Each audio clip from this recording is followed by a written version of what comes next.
Hello, hello! I am here today to bring you a very, very belated March wrap-up. My overall social media and YouTube presence has been very withdrawn recently because I am back at work, which is taking up a lot of my time. And I'm also undergoing radiotherapy now, which is hospital visits every day. So yeah, just pretty knackered and not as much time as I used to have. I also knew that this particular wrap up would be quite lengthy because I managed to get through quite a lot of stuff in March somehow, not quite sure how that happened.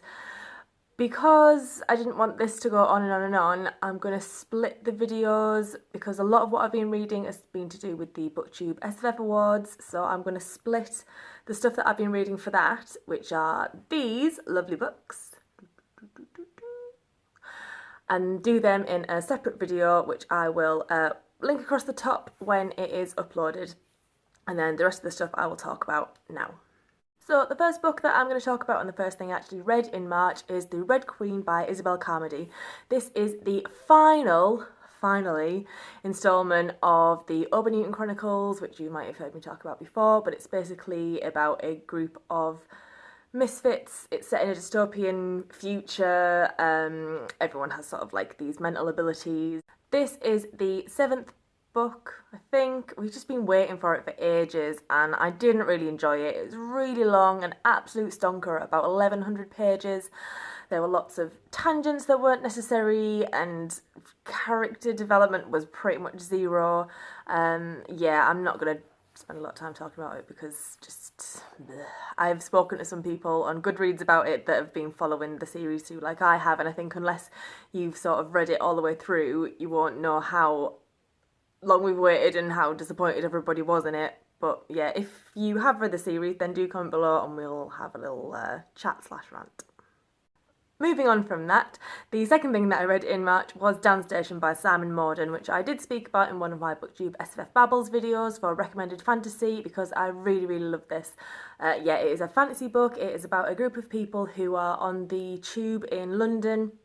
There's a fire and they sort of go through this door to escape, and this door leads them to this new world which they have to explore and sort of learn the rules of magic. And I just found it quite different to a lot of stuff that I've read where it's like you go through a door and there's a world and there's lots of people there and they can teach you the rules, and this is very sparsely populated and everyone had to figure out for themselves what was happening. And it was also a journey of sort of self-exploration as well. I felt there was a lot of character development and you go on a journey with the characters, and yeah, I really enjoyed it. I'll speak a bit more about it in, as I said, the BookTube SFF Babbles video, which I will link above and below. I also had a portion of non-fiction this month in the form of 2 Jon Ronson books. The first one was Lost at Sea, the Jon Ronson Mysteries, which is a collection of his sort of work and articles. If you've not heard of Jon Ronson before, then he's kind of a Louis Theroux type character. He is a journalist and a writer, and he goes and explores the quirkier side of society, I suppose you would say.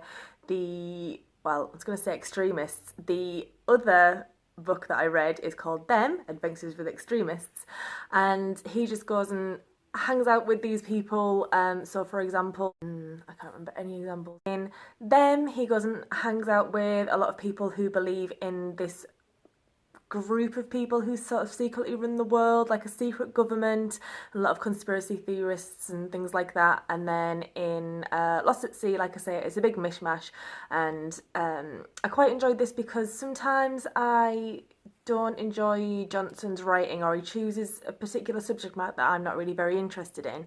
But with Lost at Sea, because it was literally a chapter per subject matter / group of people, if you didn't like one, it was kind of over and done with quite quickly and you move on to another one. I prefer the more ridiculous side of things, I suppose. So there was one where there's this town in Alaska where they are like the North Pole, and everyone dresses up as elves and write letters to kids. If someone sends a letter to the North Pole, it usually ends up with them and they sort of reply. But then there was also a school shooting there, and it's sort of that not quite like cognitive dissonance that they have with what actually happened, like reality and and the Christmas side of things, but that just sort of disconnect. And how can something like that happen in a town where it's Christmas every day and everyone is jolly and being elves all the time? And then there's like UFO conventions that he goes to, and then people that believe in like rainbow children. I'm trying to think of some of the other things, and I can't because it's ages since I've read it. So yeah, if you want to know what the other subjects are, read the book. I quite enjoyed it. I find all of Ronson's stuff like a solid 3 stars. It's never mind-blowing because sometimes I find his writing style quite dry, but it is really interesting. Next, I went for a bit more of a classic from Kazuo Ishiguro, which was Remains of the Day. I struggled to get on board with this at first, but then by the end I found myself really emotional and really attached to the main character, which is Stevens, who is a butler in a sort of grand house, I think like Downton Abbey style. It starts, I think, in the mid to late 30s, when the house is owned by sort of a high society gent who is quite prolific in the political sphere. And Stevens feels sort of like quite important because he is butler to this gentleman, and it's in the era when these houses had a massive staff and lots of people would come to visit. There'd be parties on, state dinners all the time, and then as time goes on, and especially after the war is over, this sort of lifestyle wasn't a thing anymore, and these houses went into sort of disrepair, and a lot of went to them got sort of not sold to the state, but were open to the public so that they could sort of remain in use because the people who owned them couldn't afford to run them anymore. And the house that Stevens works in gets sold to an American, and he has a very different style to his old boss, and he sort of struggles to come to terms with this. And it's basically a memoir about his work years and his struggle with the new identity of England in a way, and with himself, and how he has to sort of try and push on and get with the times. And yeah, as I say, I struggled at first, but I really connected with this at the end. And yeah, the final chapter, I was very wobbly at the end. So yeah, definitely worth a pick up. And finally, I read The Peculiar Life of a Lonely Postman by Denis Theriault, who is a Quebecan writer, a writer from Quebec. So it is translated from French. I haven't read very much sort of many translated works. Ooh, Grammar Lucy.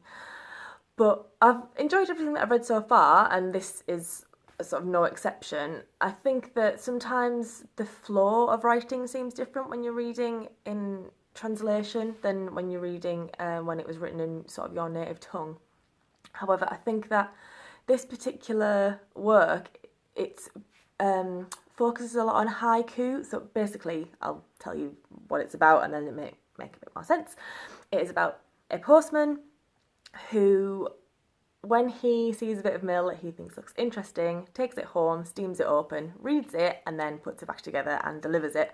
And he sort of lives vicariously through these letters and through the people who are writing them. He doesn't really have very much of a life. He has like one friend and doesn't really leave the house.